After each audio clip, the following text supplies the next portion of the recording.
On m'a toujours dit qu'il était difficile, voire impossible d'étudier aux États-Unis. Et c'est vrai. Alors, je voudrais commander. La raison principale, le coût de l'éducation. Pourtant, j'étais convaincu qu'il y avait un moyen de le faire. Le problème, c'est qu'il faut attendre jusqu'au master.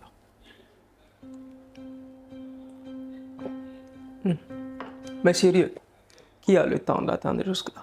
Aujourd'hui, je vais te dire comment j'ai fait pour admettre dans cette université aux États-Unis et comment j'ai fait pour avoir une bourse de une aide financière de plus de 300 000 dollars dans chacune de ces universités. Bon, techniquement 6 de ces universités-là.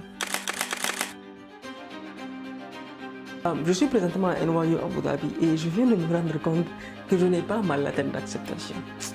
Pour contexte, NYU Abu Dhabi, c'est une branche de NYU qui est New York University basée à New York mais qui a 3 filières, New York, Shanghai et Abu Dhabi. Moi je suis dans celle qui est à Abu Dhabi.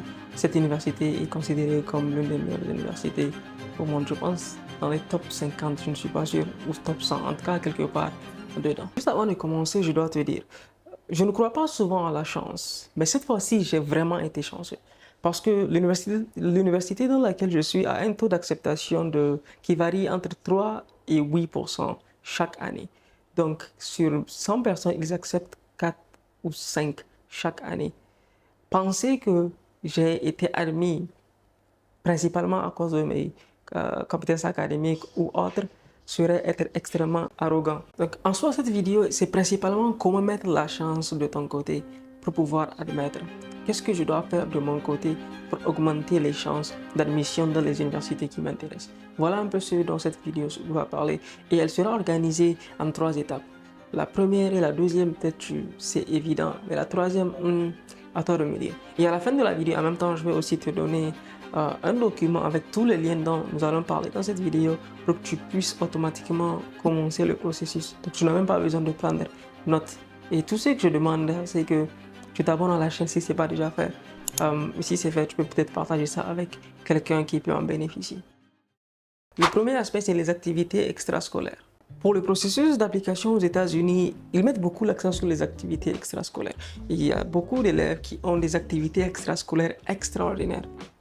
Certains ont créé des entreprises qui ont généré des centaines de milliers de dollars. Certains ont fait des activités de ouf. Mais d'autres ont fait des activités qui sont tout à fait normales. Mais c'est le contexte derrière ces activités-là qui rend ces activités plus intéressantes, en fait. Et donc, pour mon cas, par exemple, j'ai eu la chance de représenter le Niger pour un concours de robotique en 2019. Et aussi, au UWC, nous avions organisé une conférence TEDx. À part ça, il y avait des clubs que nous avions créés au lycée. Ça, c'était au Niger. Et aussi, j'ai eu la chance d'être président de la coopérative.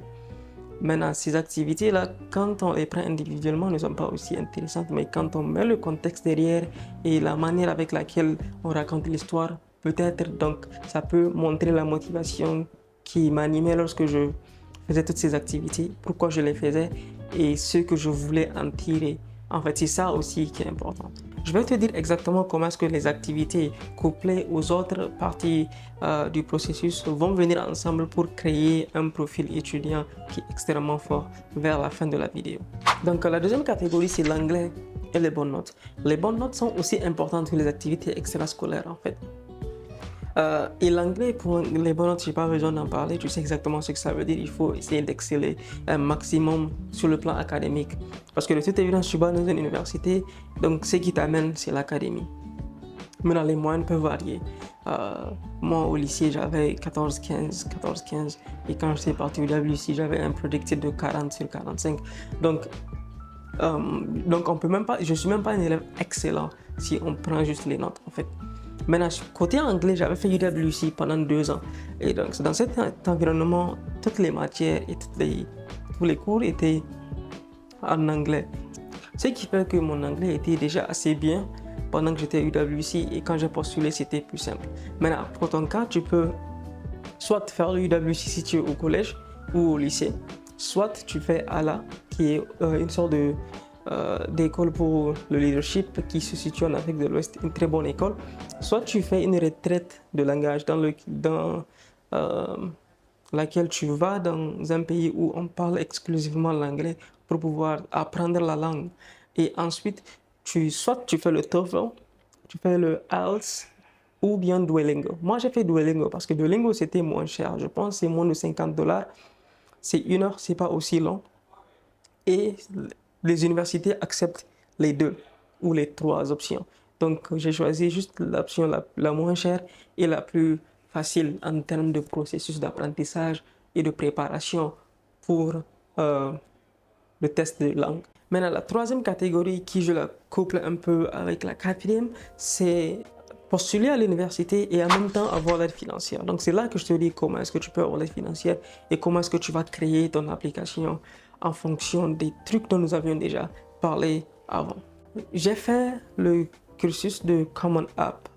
C'est une application un peu comme Campus France qui te permet de pouvoir sélectionner les universités dans un sens parce qu'il y a des questions qui sont déjà communes et de pouvoir y répondre. Tout est déjà centralisé. Et maintenant, ces universités-là aussi ont des questions supplémentaires qu'elles vont te demander et tu vas aussi y répondre pour à la fin créer un profil complet pour chaque université dans lequel il y a des trucs communs et il y a des trucs qui sont spécifiques à l'université là.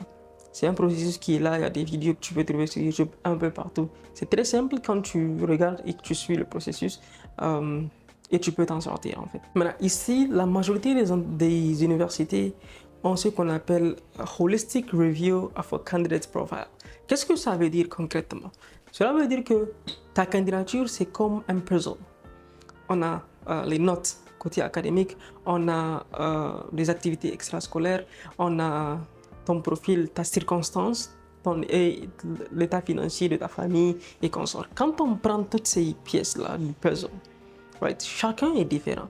Maintenant, ça dépend de comment est-ce que tu te présentes, toi, à ces universités-là. Et en fonction de ce que tu leur donnes, ils vont t'évaluer et pouvoir voir si tu es un bon candidat pour la culture de l'université elle-même. Donc là, je vais t'expliquer un peu comment ça marche. Chacune des universités, comme je l'ai dit, met des essais en place. Maintenant, ces essais-là, c'est juste pour leur permettre, eux, de te connaître toi. Et il faudrait que tu mettes beaucoup d'efforts dans ces essais. Je vais t'expliquer un peu pourquoi je dis ça. Lorsqu'on regarde, chacune de ces universités reçoit des milliers de candidatures, des centaines de milliers. Non, je blague. Des milliers de candidatures chaque année. Et ce sont les mêmes personnes qui lisent les applications pendant des années qui suivent. Donc, si ton application n'est pas authentique et réfléchie, ils peuvent le sentir. Ils savent très bien que tu n'as pas mis autant d'efforts dans l'application. Alors que quand tu le fais, ça se voit, c'est clair en fait. Maintenant, pour t'aider dans ce processus, dans le document, j'ai mis 2 livres dans lesquels tu vas trouver des étudiants qui sont admis dans les meilleures universités au monde et on a compilé leurs essais, on a mis dans le livre. Quand je dis on, c'est pas moi, c'est les gens qui sont très développés dedans qui ont mis ces essais-là pour aider les candidats qui veulent postuler. Et l'autre point important, c'est que pour augmenter mes chances d'admission, j'ai commencé très tôt. En juin, déjà, j'avais commencé à écrire les applications ou les essais pour les universités et je savais que j'allais postuler en novembre et en janvier. Cela m'a permis 2 choses, ou une, je ne sais pas du tout. La première, c'est que mes essais ont été révisés plus de 10 à 15 fois chacun. Et pour ça, je te recommanderais d'avoir 3 types de personnes qui vont lire tes essais. La première personne, c'est quelqu'un qui te connaît très bien et qui peut te dire si, lorsqu'elle lit tes essais, elle peut te reconnaître dans ça. La deuxième personne, ou catégorie de personnes, c'est une personne qui ne te connaît pas du tout. Et cette personne, elle se met dans la chaussure, like in the shoes of the person, de l'autre personne qui va lire ton dossier. Parce que la personne qui va lire ton dossier dans les universités ne te connaît pas du tout. Et donc, on a besoin de quelqu'un qui aura cette perspective-là. Elle te dira si elle a des questions, s'il y a un truc qui n'est pas très clair, parce que comme c'est toi qui écris, il y a des trucs que tu supposes qu'on sait déjà. Mais quand quelqu'un ne te connaît pas, cette personne ne sait pas ces choses-là que tu supposes. Et ça peut t'aider quand elle te dit ça pour que tu puisses rendre les trucs un peu plus clairs.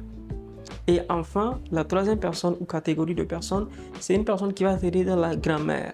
La grammaire dans le sens où tu vas écrire des essais, il y a des limites de mots. Maintenant, il y a une manière de dire les choses pour que ça soit un peu plus joli. Il y a des erreurs que tu peux faire. Et cette personne-là qui est un peu plus bien dans le domaine de la grammaire peut t'aider à rendre ton essai un peu plus sophistiqué. Et maintenant, parlons de l'aide financière. Déjà, il faut savoir qu'il y a deux catégories d'universités aux États-Unis. Il y a Need Blind et Need Aware. Et là, je suis en train de parler des universités. Je ne parle pas de community college et consorts. Les universités.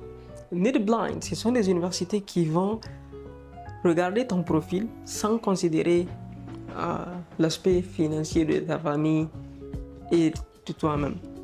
Et lorsque ils acceptent ta candidature, ils vont regarder est-ce que tu as besoin de coûts pour venir et puis ils vont tout payer. Voilà un peu ce que ça. Il y a 7 ou 8 universités, c'est pas beaucoup qui sont Need Blind. Maintenant, il y a Need Aware. Need Aware, ce sont des universités qui vont considérer ton état financier et celui de ta famille avant de pouvoir te donner une place. Maintenant, l'université dans laquelle je suis, NYU Abu Dhabi, c'est une Need Blind. Donc, dès que tu as besoin, ils vont regarder ta candidature et puis ils vont te donner tout l'argent dont tu as besoin. Et en même temps, il faudra que tu postules aussi à travers ce qu'on appelle le CSS Profile. Le CSS Profile, ça vient avec Common App. Bon, c'est pas que ça vient, mais ils sont connectés. Et donc, tu peux aussi voir beaucoup de vidéos YouTube qui te montrent exactement comment le faire. De toute évidence, il y aura le lien dans le document qui est dans la description pour pouvoir te montrer comment est-ce que ça marche concrètement. Il y a aussi d'autres organismes tels que Mastercard Foundation et aussi des bourses spécifiques à certaines universités qui peuvent te permettre, même si tu n'as pas eu une aide financière complète, de pouvoir postuler à ces bourses-là pour compléter l'argent qui manque. Tu peux faire des recherches sur Mastercard Foundation. Je pense qu'il y en a beaucoup. Tu peux faire des recherches sur YouTube, Google. Tu peux en trouver.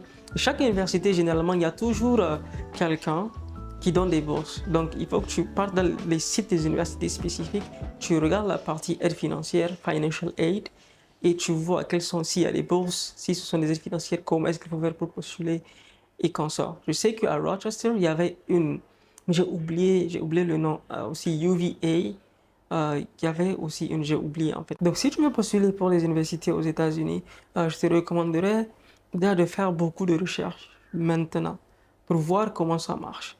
Essayer ce que tu veux et regarder le document que j'ai mis dans la description pour t'aider en fait à savoir où est-ce qu'il faut commencer ta recherche. C'est juste pour commencer ta recherche et pas pour te montrer comment est-ce qu'il faut aller de A à Z complètement. J'espère que la vidéo t'a aidé et see you.